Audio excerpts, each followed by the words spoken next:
اور اگر نہ مانو گے تو پڑھنے کا کوئی فائدہ. اور آج یہ سلسلہ ہے، مانتے ہیں، مانتے کچھ اور ہیں، پڑھتے کچھ اور ہیں.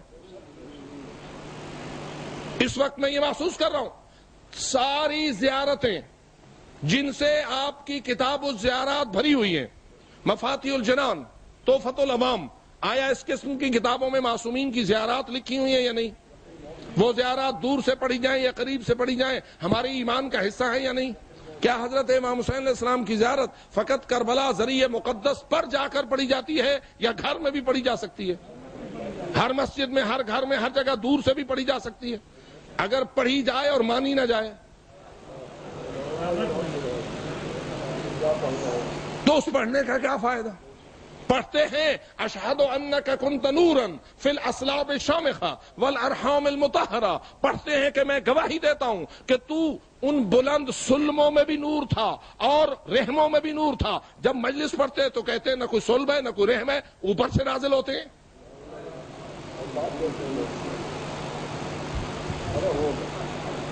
اور بات کی جائے تو فلانا وہابی ہے، فلانا دشمن اہل بیت ہے. تم نے ہمیں وہابی کہہ کر بچپن سے لے کے اس عمر تک کہا ہے، کچھ نہیں بگڑا ہمارا. اگر ڈرتے تو اللہ جانے کہاں سے کہاں پہنچ چکے ہوتے. تیرے وہابی کہنے سے کوئی فرق نہیں پڑتا، وہاں ایمان لکھا ہوا ہو جہاں مومنوں کی فہرست موجود ہے.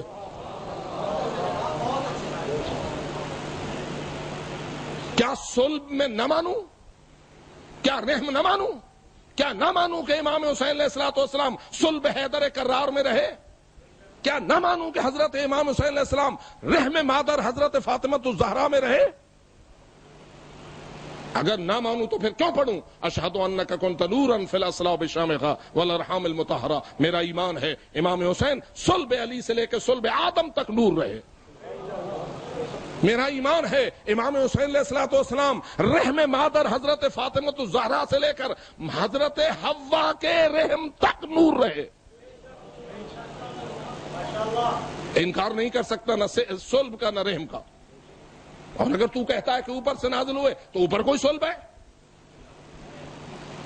کیا عرش پہ کوئی رحم ہے؟ کیا بھونڈی باتیں لوگوں نے آج تیرا مذہب بنا کر تجھے بیان کرنا شروع کر دی ہیں. اور کوئی بات کرے تو وہ وہابی ہو گیا. وہابیت کچھ اور ہے. وہابیت دیکھنی ہے تو جنت البقیع میں جا کے دیکھ. جو توسل کو شرک کہے وہ وہابی ہے، جو توسل کو عین ایمان کہے وہ شیعہ ہے. قدر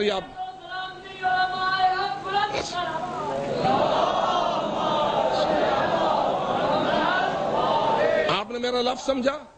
میرے لفظ کو سمجھا آپ نے؟ میں نے کیا کہا؟ جو توسل کو شرک کہے وہ وہابی ہے، جو توسل پہ ایمان رکھے وہ شیعہ ہے.